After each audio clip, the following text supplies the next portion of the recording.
So Dave, I am sorry. Okay.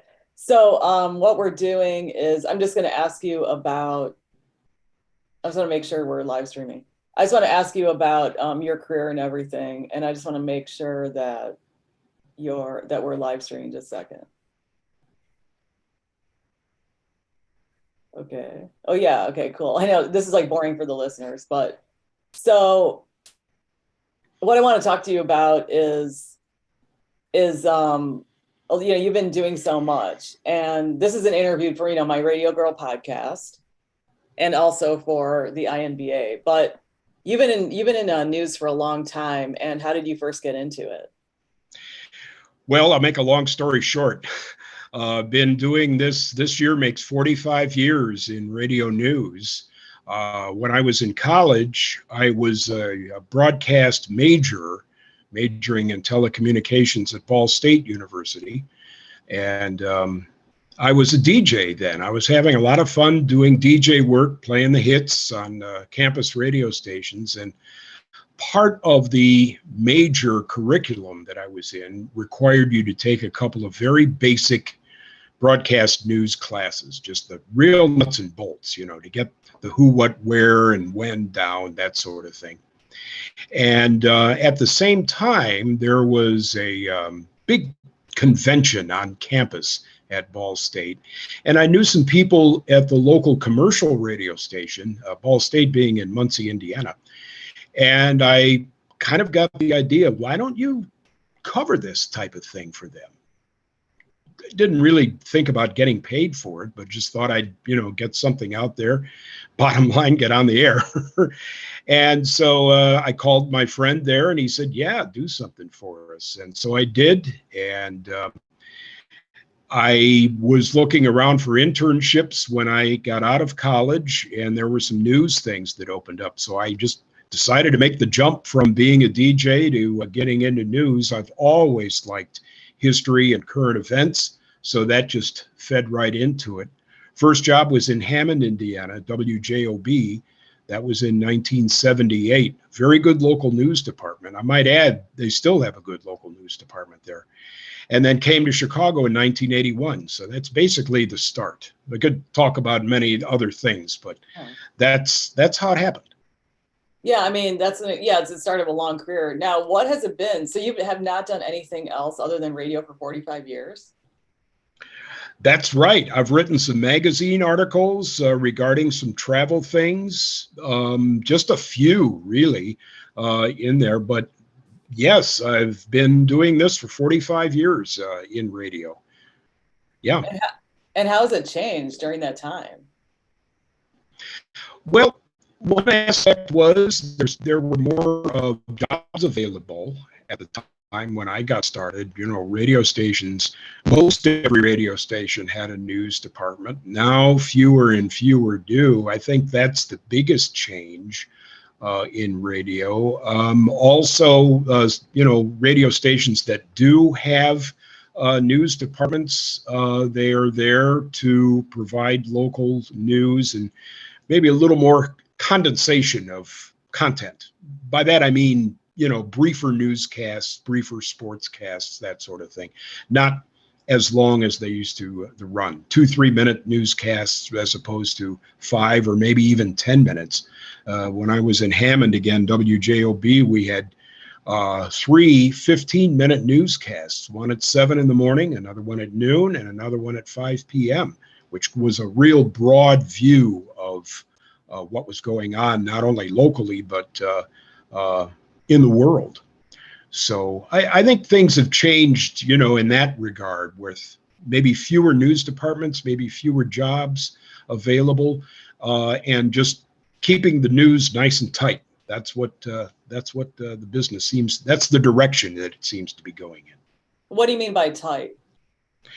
Well, what I mean by that is keeping newscasts short, brief, your stories very, very brief. Of course, brevity has always been the bottom line of this, keeping your writing tight, meaning short, to the point, keeping it concise, and thus making it easy to understand for the listener. If you can, use short sentences, good words, in describing a scene rather than long phrases or long sentences, it's all the better.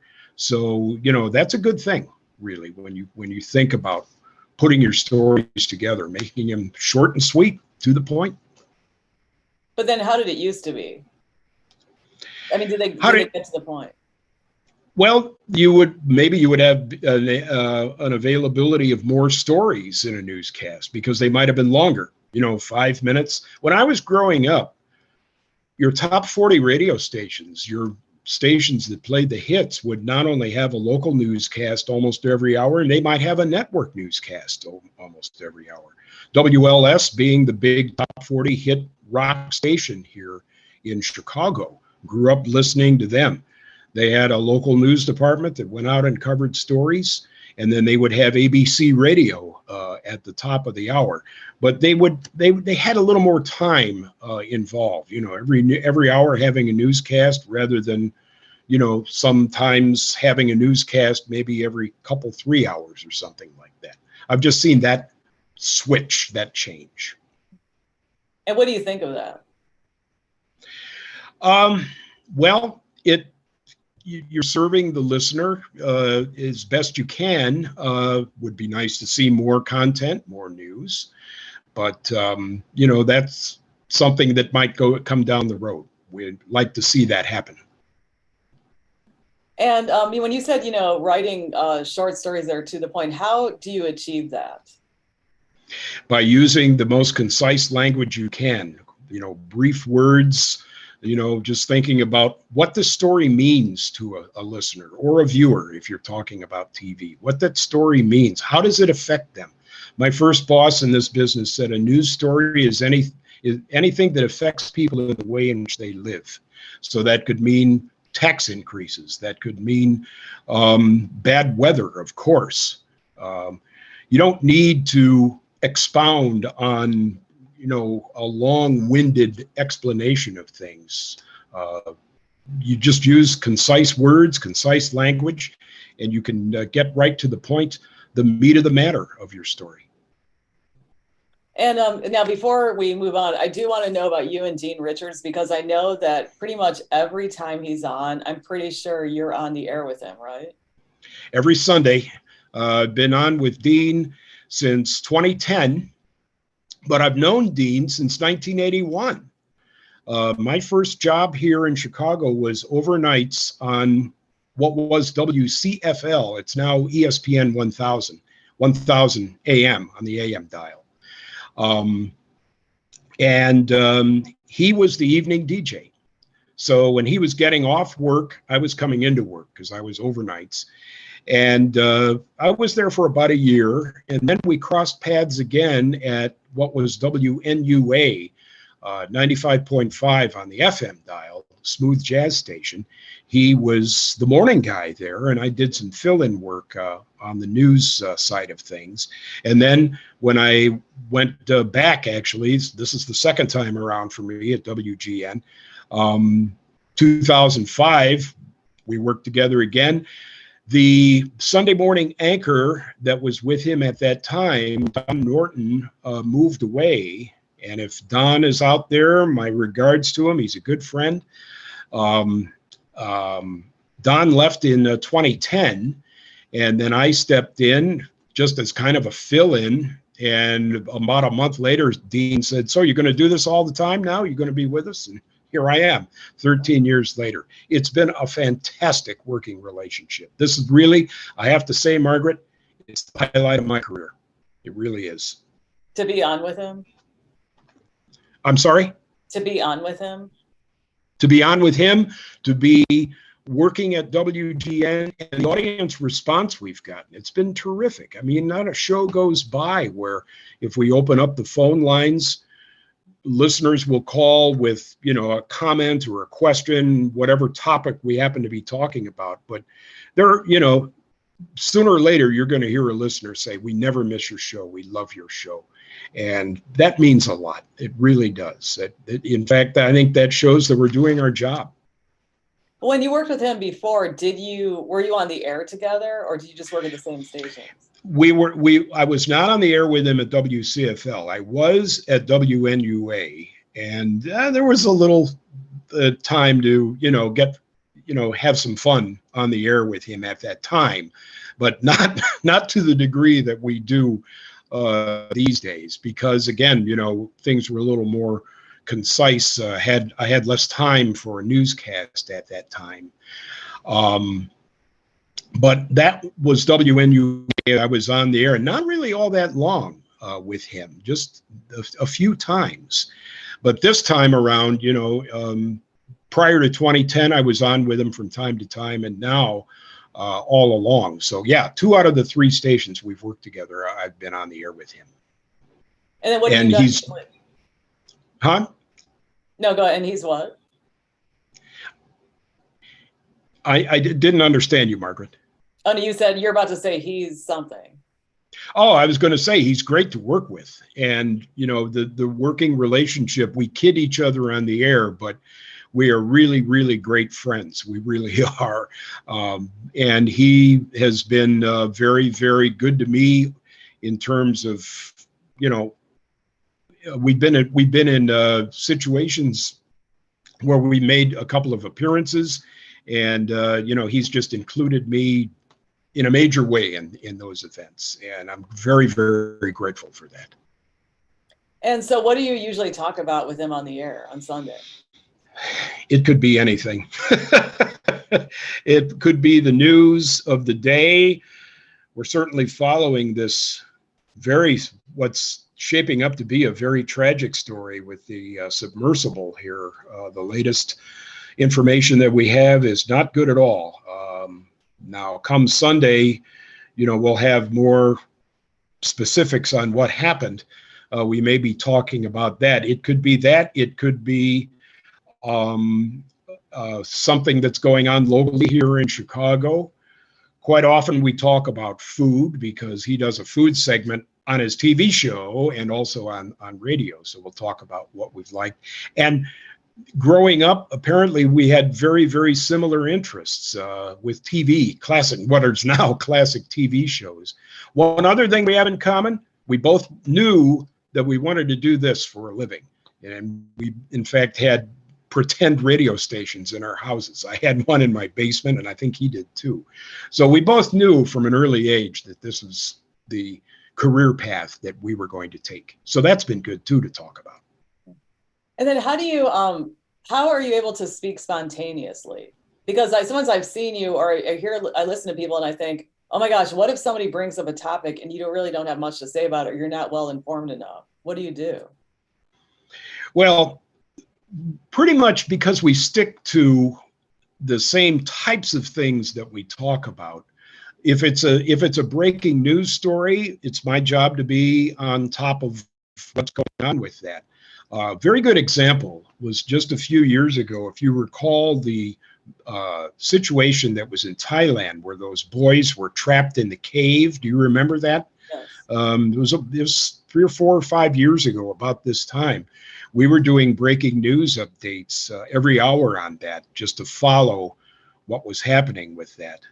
And after we would do the updates, we would talk about it. But we all had the information of how many were involved, and then the actual rescue of what that entailed to get those people out of there was just amazing.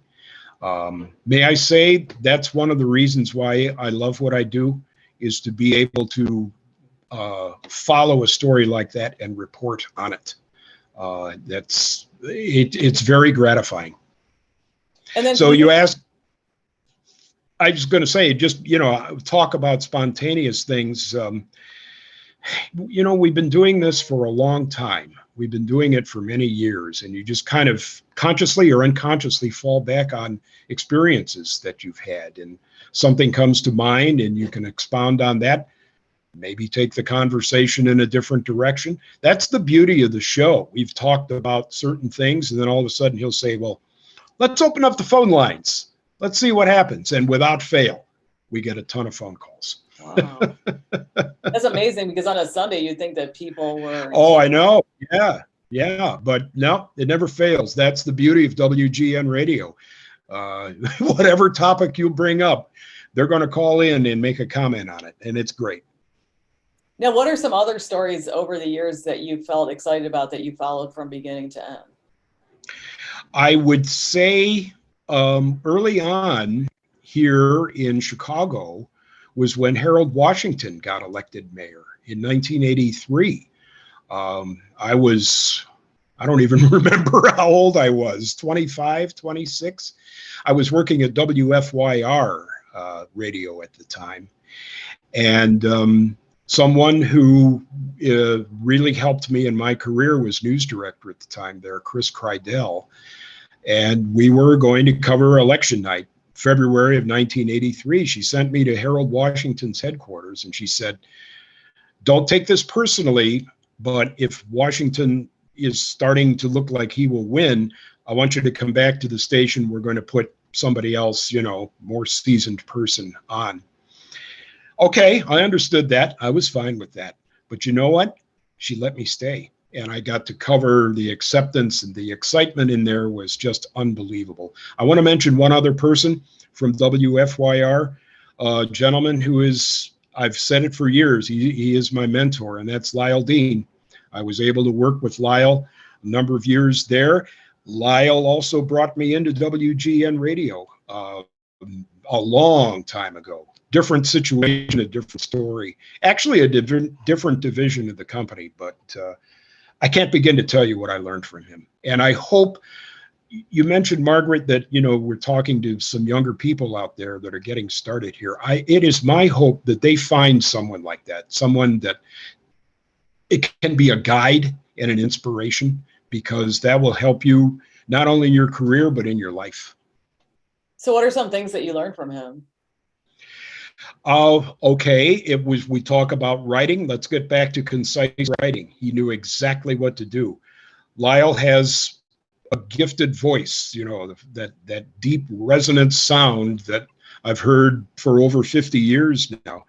And he's known for that. But having worked with him on a daily basis, I can tell you, when it comes to putting a story into words and making it accessible for the listener to understand, he's a master of it. And that comes from experience. There is no other way that you can learn that but to go out and do it. And he had all of this experience way before he came to Chicago and was able to learn to do that type of work. So it was learning that, paying attention to quality, in terms of putting a good product out there, not doing things halfway. Don't just cut corners and say, okay, that's good enough, and kind of put things together. You want as good a presentation as you can possibly do. And here's something else that was very important that I learned from him, and that is working with people. He treated and does still treat everyone with respect. It was just, that was another thing that was such a pleasure to work with someone of that stature, and having, being treated so well, and always had time for a question. And you know what? These days I try to emulate that.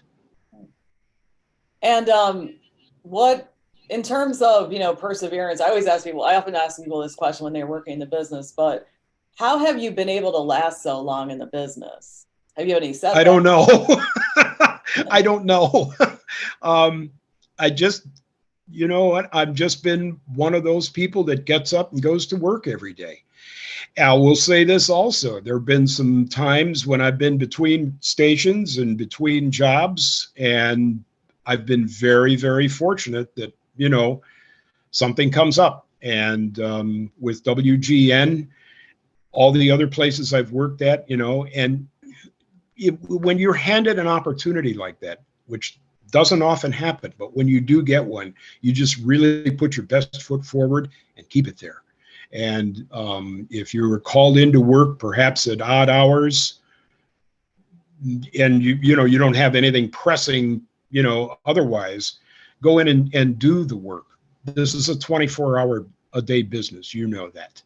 And, that may include nights. It includes weekends.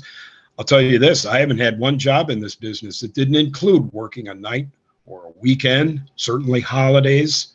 That is the nature of the business. So I guess that's one reason why I've been very fortunate to have still be here after 45 years of doing this. I know people now, and they'll work maybe a little weekends and then they won't. They'll just refuse to work it, or they seem to skip ahead and they don't do that. Have you noticed that? They have, there are other priorities in life that may come up, and that's certainly understandable. I can think of a couple people I've known have worked with, all of whom are very good. Then they had other priorities in life, a family, maybe a move somewhere else. So, that's certainly understandable. With me, it's just been, this is what I want to do. And so if you do work weekends, you do work holidays, you accept that as part of the job. And I have. And how are you able to stay up all night if you have to work a night shift? How do you stay awake? Coffee. Right. Coffee. Everybody laughs at me because as you know, too, you've worked with me several mornings now. I do drink a lot of coffee, but really to focus on what's in front of you, the job in front of you, and try not to think so much about how tired you may be. And if, you have the good fortune to be in good health, you'll get through an all-nighter and then perhaps just go home and crash for a little while. Good example was one of the bad snowstorms we had about 10, 12 years ago. I got called in at 7 at night, and I left work the following morning at 7 o'clock with snow up to my waist, it seemed. But the other side of that story was I didn't have to work, a full shift the next day. So I was able to kind of really have the day off in effect. So I did go home and sleep for a while and catch up. But just focus on what work is in front of you and try not to think about how tired you may be. And you'll make it. You'll make it. So after 45 years, are you still working third shift overnight? No. Oh, no. Morning drive, yes, but overnights, no. I haven't worked a straight overnight shift. I've worked overnights inconsistently off and on here. The first job being overnight. That was 42 years ago. And that was the only straight overnight shift I ever had. But I've worked a couple of overnights since then, of course, but nothing consistent. So you see me on morning drive and, maybe in the evening and doing other things. But I haven't worked a straight overnight, 5 days a week, 6 days a week in many years. And then other than WGN, where else have you done? And other than that first station you talked about with Dean Richards, where else have you worked? Have you done news? I also do work for WFMT, which is here in Chicago, known as a classical music station, but they do a lot more than that, really. These days, I've been hosting a couple of live broadcasts. We're now into summer, and I am the host of the Grant Park Music Festival concerts with the Grant Park Orchestra. We do those live from the Pritzker Pavilion in Grant Park. Did one last night. We'll do one again Wednesday night. Music is an avocation for me. I like all different types of music, so that plays in well. I can use my enthusiasm for music, tie it in with my work in broadcasting there. So that's been a perfect match, really. So I've been doing that since about 10 years now. I've been with them. And I also do syndicated programming for their jazz network, doing jazz programming. That goes around the world, actually. With the Grant Park, what do you exactly do at the Grant Park when you do it live? I think of it as a play-by-play announcer. I'm the host introducing what music is going to be played and talk about it briefly after. Talk about in between pieces. Think of any concert you may have heard. You know, piece of music is played, it ends, people talk about it, then they play the next piece. We also take the conductor at the Grant Park Orchestra concerts, Carlos Kalmar, who is the music director, does like to talk to the audience. So we use his comments as well. And it's fun to, you know, talk about things, what's going on in the park and what's going on. You know, I do a brief check of the audience to see, you know, if there's anything going on out in the lawn, some fun activities, and try to intersperse that with his comments as well, as he is speaking to the audience before the music is played. So I'm a commentator is when I do those. You know, as I say, it's kind of like a baseball announcer talking about who's up to bat, how many, you know, what's going on, keeping track of the game. If that makes any sense to you. Well, how did you learn how to do that? I've been listening to a lot of broadcasts over the years and just, you know, listening to the great ones for much of my life, and always thinking to myself, okay, they're doing it this way. This is now a way, you know, where you learn and maybe not copy them, but emulate what they do. And so I've simply learned from people that have done it, not only on broadcasts, music broadcasts like that, but I mentioned sports announcing, baseball, football announcers, sports announcers. There's a break in the action. They have to fill some time. They may have notes in front of them. I grew up watching the great Jack Brickhouse do Cubs games. The man had an amazing recall where he could just talk about games that he saw or people that he knew and was able to fill the time. It was just incredible. So, you know, you learn from watching people like that. You can still do it today. And I think that helps you when you learn and watch from people that are up at the top of their game to help you along. And it certainly has helped me. And then do you do research before these concerts so you can? Oh, yes. Oh, yeah. Sure. And these days, easier than ever to do research online. You know, you asked earlier how have things changed. Well, that didn't exist when I started in this. Who knew what an internet was? Who knew what online meant? Who knew of Zoom chats? You know, that it just didn't exist.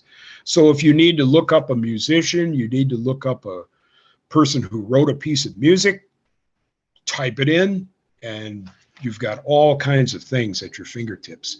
I might add, though, that you have to check things out, which is still the most important thing, to make sure that, you know, your facts are straight, because you don't want to get burned, as they say. You want to be accurate, and you want to be, on target with what you're trying to convey. So yeah, I do research. I go online, and I've got some books and things here that I can try. A number of sources that we can use. Anybody can use them. And like they say, I always think about this. If your mother says she loves you, check it out. And even if you're right, yes, yep. That goes back to the old City News Bureau days. A Mike Royko type of thing. If your mother says she loves you, check it out. Yes.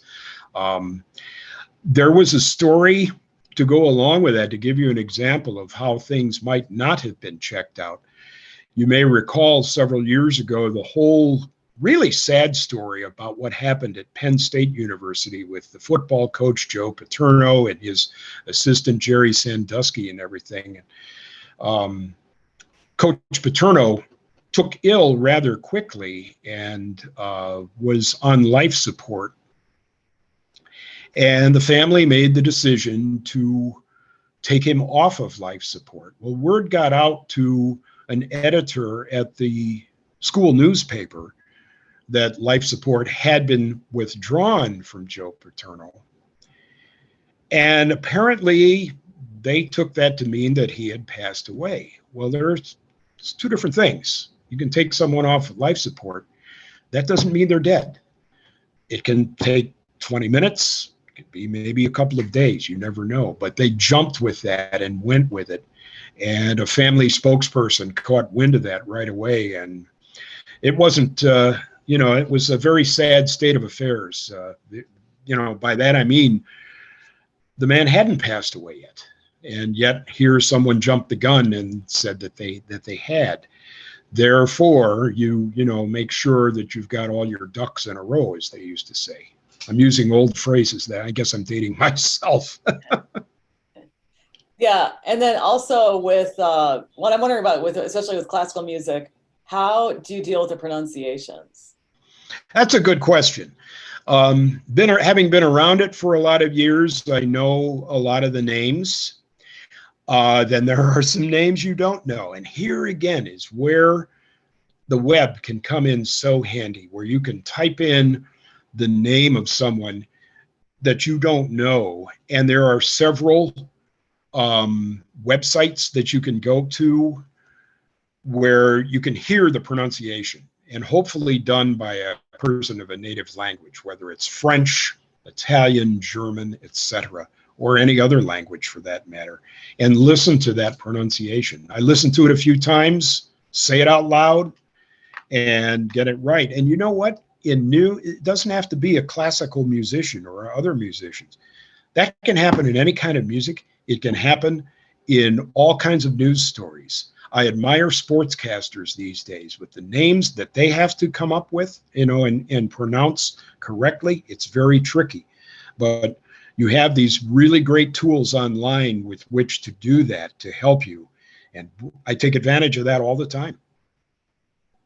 And then also you said you do jazz with the Jazz Network? Yes. Yes. And when does that air? How often is that out? Well, that is a syndicated broadcast. It's all pre-produced. Presently, it's not heard here in Chicago, but it is sent out to affiliated stations via an FTP site. And because those shows are pre-produced, they can pick them up and put them in any day part that they choose. So they're not dated shows. They're not designed to be played during the day or late at night. They can be played at any time and be played 6 months down the road or a year down the road. So, nice thing about that is I kind of get to pick the music that I like to hear for the most part. And as long as it's accessible to the listener, and we've gotten tremendous feedback on that as well. So those are all pre-produced and sent out in advance to the stations.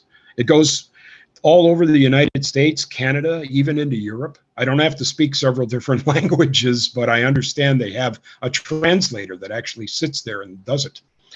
So again, a fascinating way to syndicate programming these days, online and through an FTP site. Well, it sounds like you're living the radio dream, because you're doing music which you love, and you're doing news, and you're on the air with Dean Richards. So yes, you're doing so many different things. Yeah. Took a while to get to where I am, but like the old song says, it doesn't come easy. Things take time. Good things come to those who wait, and it doesn't happen overnight. Yes, we've got some people in the business where they had overnight success and they were able to stay in and succeed for a long time. That is few and far between. And I've seen good people, for a number of reasons, move on or get out of the business because, they get frustrated or disappointed and, things don't quite perhaps move their way. That's understandable. This is a very tough, competitive business. But, it gets back to, this is what I wanted to do. And I am the world's worst mathematician. So anything math oriented, accounting or something like that, wasn't going to work for me. So I just stuck with what I knew and what I wanted to do, and been very fortunate to have done it. And in Chicago, a great market to be in all of these years. Well, many years ago, was it easier to make it big quicker? Uh, maybe because the business was, things were different, and that would vary from place to place. You know, you hear stories about people who were on CBS network, you know, right away decades ago. Well, that's because it was pretty new, you know, and now, you know, things have evolved in so many different ways, that you know, that would change. Yes, that can happen again, but few and far between. So, you know, in the end, yeah, perseverance and hard work, um, and the stick-to-itiveness is the way in which this happens. Yeah, sometimes I say it's not over till it's over. I mean, because That's right. just when you think things are drying up, something happens. Yeah, that's right. Yeah, and then on more than one occasion, that's happened with me where I, you know, was down and frustrated and wondering, boy, how is this all going to end? And something happens, and boy, you know, you're right into it again. So um, you're right. It's not over till it's over. Yogi Berra was right. Yeah, no, yeah, I've got to look at more of his sayings. Now, another thing that you're doing that you've done a lot of is you've done a lot of reporting about history and so forth. So, what are some notable things you've reported about? I just got done doing a story on a place in Western Illinois that's only 20 miles from the Missouri border called New Philadelphia. And it's a fascinating story in that it was settled 25 years before the start of the Civil War by an African American man who was so far ahead of his time and so you know, far-reaching in his thinking. He worked. He was lucky enough to have worked to buy his freedom from the person he was enslaved with. Really, he bought his freedom and then moved from Kentucky to Southern Illinois and set up this town with the idea of being, you know, in a free place. Eventually was able to move family members here, and the town was, I understand, had over 100 residents in the late 1800s, very early 1900s. People moved away, people passed away. The town, which was largely houses, they had a couple of stores there, just kind of became a ghost town and eventually fell apart. It would have been forgotten had it not been for family members, descendants of this man. His name was Frank McWhorter. And family members and local residents in the area there. There's a town called Barry, Illinois, which is near Pittsfield. This is 80 miles due west of Springfield. Have been dedicated enough to keep the place alive and worked very hard to have it recognized by the National Park Service. So this year, the town of New Philadelphia has now become under the jurisdiction of the National Park Service, and they're working to develop that as a National Historic Site where you could go and visit, have an interpretive center to see what it was all about. And I am anxious to see how that's going to happen. If you are familiar with the Pullman site down in the far southern portion of Chicago here, people down there in that area worked for many years for the same thing to happen. And President Obama in 2015 designated that a national monument. It's now a National Historic Park. And when the Park Service came in, they really helped boost that and really raise the importance of that site. So I hope they do the same thing in New Philadelphia. Another thing I've been proud of is, speaking of national parks, I did a series for WGN Radio on national parks in the Midwest, in Michigan, in Wisconsin. We actually were on the road. I was able to take my late father with me, and he was such a help. But that went over very, very well. I love doing stories like that. I want to do more of them. So that's just a couple examples of the types of things that I've done. And, you know, when we want to do those kinds of stories, it's sort of hard now to do it within the business. Like we can do it in our own time, but what if somebody wants to do it, like professionally? And oh, by the way, Bart Shore says he's watching, and I'm saying thank you to Oh, him. hi, Bart. And Hi, Bart. yeah, yeah, Dave says hello. But yeah, so what if people want to do this kind of stuff, or they want to follow their passion and they actually want to make money or something? What advice? Oh, he says hi back. Bart says, Okay. what advice do you have for people who want to follow these interests in broadcasting? I think podcasts are a great way to start. Who knows where that can lead? That's been fascinating for me to see how that's taken off and how that's developed. A podcast would be able to do it. When I did this story on New Philadelphia, I did, regular length stories at WGN about, the typical length for a newscast, 30 seconds, just a kind of a quick hit more or less. But I did a segment that ran almost 10 minutes for the WGN website. So once again, technology plays a huge part in this these days. That's a big advantage.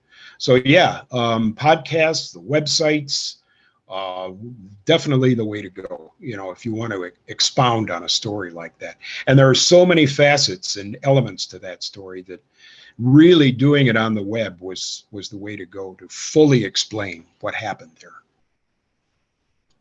Also, what kind of advice do you have for people who they want to get into broadcasting, but they're not really getting a break, or they're very discouraged at this point and they're thinking of giving up, or they know they have a passion, but they can't exactly do it as often as they like? What advice do you have for those kinds of people? I would think getting out and meeting people, networking. I can't imagine doing this without networking.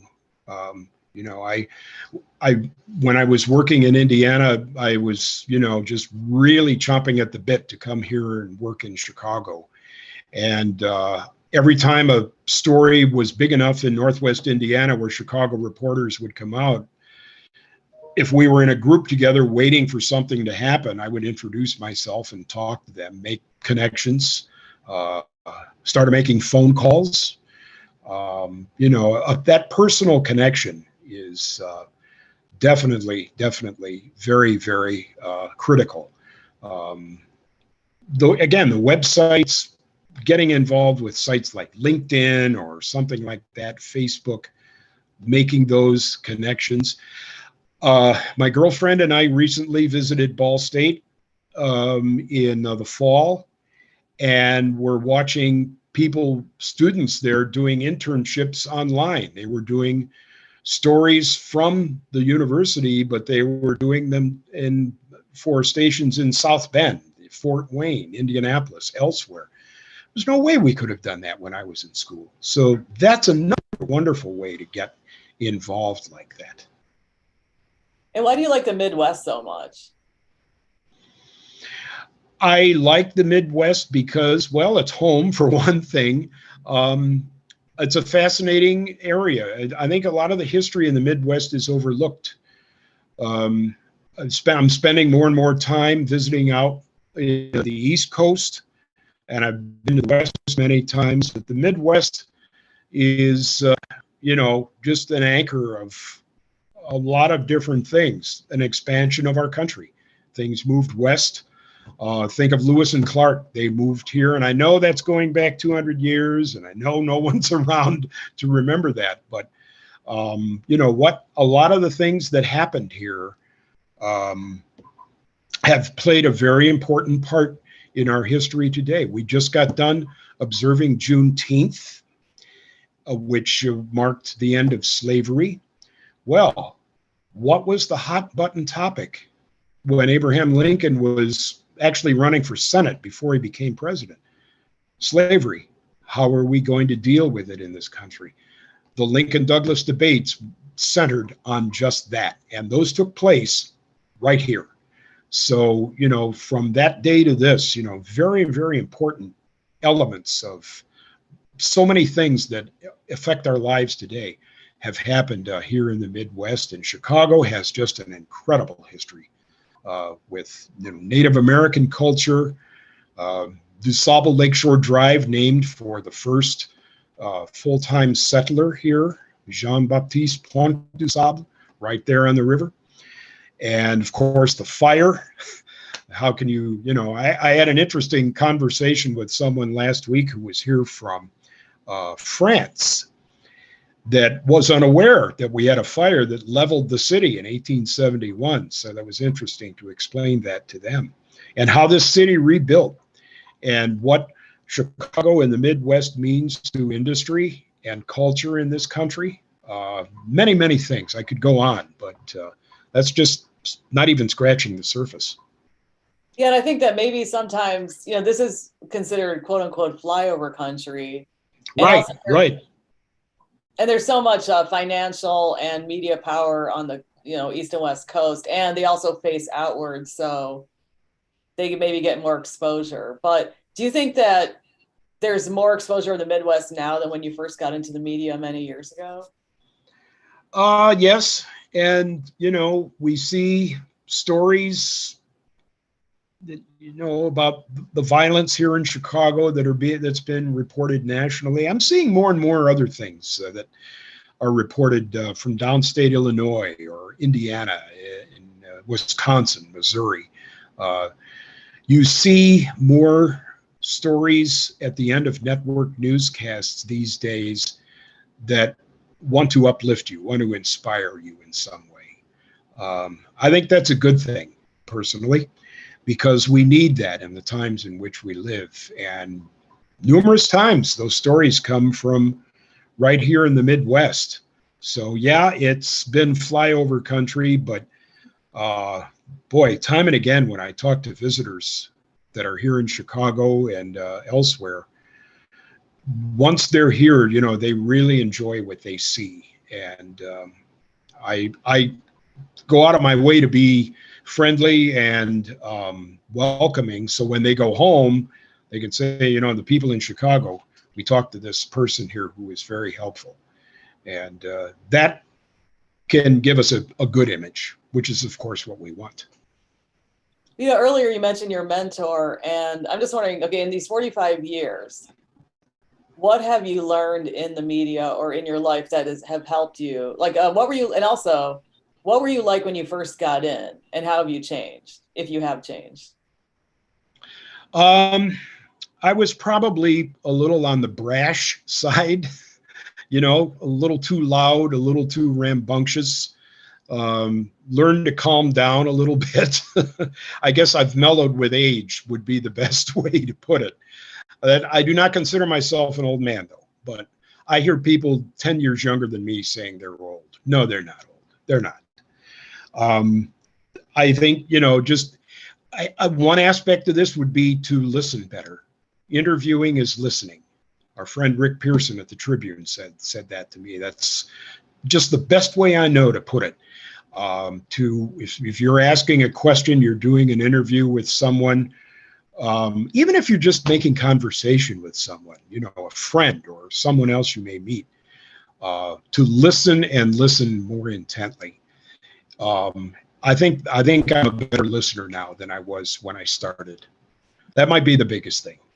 I also like to think I'm a better writer, because that's one of those things that, you just always can improve on, putting that down and always trying to make it better. So I think listening better and writing better, I think, is the way I've changed. Well, are you talking about broadcast writing or just writing in general? Yeah, both. Yes. Broadcast writing, and even a post that you'll put up on social media, or an email. I'll do a story at WGN. I'll read through it, and to myself, and it'll sound okay. And these are pre-recorded stories that I'll be doing, and then I'll voice it, doing it aloud, and I go, oh boy, that doesn't sound right. So now you change that. If I'm writing an email or even a Facebook post, I'll read through it before I post it, just to make sure it's grammatically correct. I didn't repeat myself. I didn't leave out a word. It's clear, and then I'll post it. I want to add very important things here. When I've done these stories, for instance, the National Park Service or New Philadelphia, these days you're reaching out to people that don't know you. In a way, it's, you're reaching out cold to them. You want to make a good impression. And so you want to make it sound like you are interested in hearing back from them. So you word things in a warm way, a friendly way, a friendly tone of voice. And then very important, read through and make sure your sentences are correct. And, just don't write an email saying, please contact me on this. Explain what you're doing and do it in a way that's conversational, a way that you would explain something to someone. And you'll be a better writer for that also. I like to think writing posts and emails even can help you be better at it, because you go through and proofread what you've written. And if there are corrections, well, you've learned from that. And I know that you talk about, getting into radio, but what do you like about radio so much as opposed to some other media? Well, the immediacy. Well, TV, of course, is immediate these days. What with, the way you can do live stand-ups anywhere. That wasn't the case when I was growing up. You just didn't have the technology. There again, technology plays a part. But radio is immediacy. I also don't have to dress up for work. Yeah. Especially at 4 o'clock in the morning. So I'm saying that, in kind of humorously, but I've always liked the immediacy of it and the way in which you can present the material. You're painting a picture for your listener. Another person I worked with for a number of years, Walt Hamilton, who was in radio news here for many years in Chicago, said, you are their eyes. You are the reporter. You are the listener's eyes. So if you're at the scene of a fire, you're at the scene of a story, you are there to paint the picture for them, to tell them what it's like. Oh, yeah. So in terms of reporting, do you like reporting? Do you like reporting? Oh, yeah. Yeah, I do. You're challenged by it. You're on your toes. You're trying to gather information and do it correctly. And quite often under the gun with time,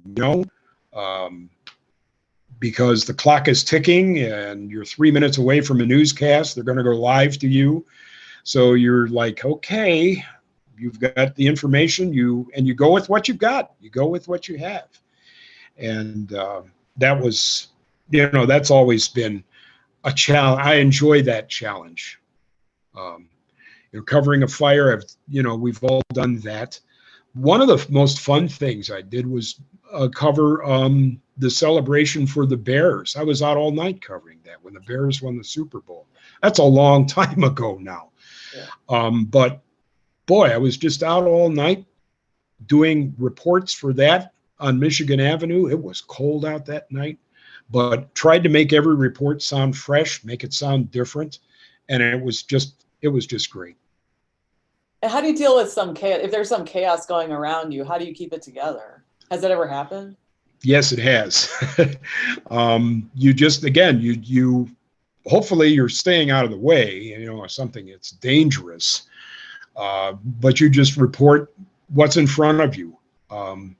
I guess maybe a good example would have been, the problems we had here with the George Floyd situations, not only here in Chicago, but elsewhere, of, what's going on around you, and keeping a safe distance, but also reporting what you're seeing and hearing, and to keep your cool. And then do you like anchoring? Which do you like better, anchoring or reporting? Well, I'm doing a lot more anchoring than reporting these days. I would have to say I like both equally well. But if I'm able to go out and cover a story, I'm ready to go. Oh, okay. That's refreshing to hear from somebody who's been in the business for a long time, because some people get to a point and they think, okay, I'm not going to go out anymore. They're tired of it. Oh, sure. Yeah. But fortunately, these days, more often than not, I'm able to go out and cover stories that I enjoy doing, like the park stuff. I love our Lake Michigan and the boating and sailing events we have here. I'm fortunate to cover those. How do you cover a visual event for radio? Well, these days, again, our website. So I take my camera and shoot some video also. We just did that last week with the Sail Grand Prix event, the Sail GP event. There's stuff up on our WGN website for that. So yeah, I'm ready to go when it comes to stuff like that. Now, how did you go from news to doing music content? Oh, there's no real, I don't have a problem jumping back and forth between. So how did you get into that? Well, I was a DJ to start with, and I've been around music, and actually for the WFMT connection, I had a friend that worked at the station and encouraged me to apply and talk to some people over time. That job didn't just happen right away. Here again, things take time. But I talked with some people and eventually, worked into a position there. And the Grant Park hosting just kind of fell into my lap. They asked me if I wanted to do it. And I was familiar with the venue. I was familiar with the history behind the festival. So I thought, okay, this is a little scary, but we'll see what happens. And apparently it's worked out. Once again, you test the waters, you learn, step by step, and go from there. Yeah, it sounds nerdy to do play-by-play at a concert in a park. Well, I use play-by-play as an analogy. It's it's not identical to a baseball game, but you do have to know what's coming. A play-by-play announcer who's watching has to know what's going on in the field, who's up to bat, how many people are on base, So when you're watching people take a bow or taking curtain calls at the end of a piece of music, you want to describe how they're doing it, the audience reaction, things like that. That's what I'm talking about with that. Okay, and then anything else? Well, just the fact that, again, what I'm doing right now is what I had hoped to do when I started out. To be honest with you, I had hoped that my goal was to come to Chicago and work, maybe move on, who else, go to New York, do network reporting. But what I've done here in the last 10 years, 12 years at WGN and also now WFMT has just been a wonderful time, the best time in the business. But once again, that things just don't happen like that. You work toward that. I think that's true in any business, whether it's finance, law, medicine, whatever you're doing in life. You'll start out doing one thing, move into another aspect of it, and hopefully, you set goals or aspirations. And I'm satisfied where I am. I really am. Yeah, and you're saying that it's a past decade or so because you've been in the business for over 40 years, so it took you 30 years to get to that point. Well, more or less, yeah, right to where I am at WGN. Right. Yes, it did take 30 years, right. But again, it's just I was having a good time doing things along the way. Yes, of course, there were frustrations. We all have that. And there were some jobs I liked less than others, but, I knew there was just enough to keep me, involved, to stick to it. Some of those things I didn't like. There were some other things I did like, and that has really helped me with what I'm doing now. So, you have to look at the whole puzzle. You have to look at the whole thing to find out, where you are and did you reach what you wanted to do? And for me, it's yes, I have. Yeah, and also, when we were speaking, I'm thinking about how nowadays people become very successful within a month or two because they get a lot of hits, or they do something online and then they blow up, and then they get all these followers on TikTok, etc., and they make lots of money. And so I think to hear about how long it's taken or how patient you have to be, I wonder if that's countercultural or if it's not typical anymore. It could be, the TikTok and again, the social media thing. This is such a new aspect. This is so different from what I grew up with. And then the question becomes, you see things that go viral on TikTok or Instagram, what have you. the question becomes is how long is that going to last? Longevity. Things come and go. But if you can focus on something that, is going to be lasting and of value, I think that's more important.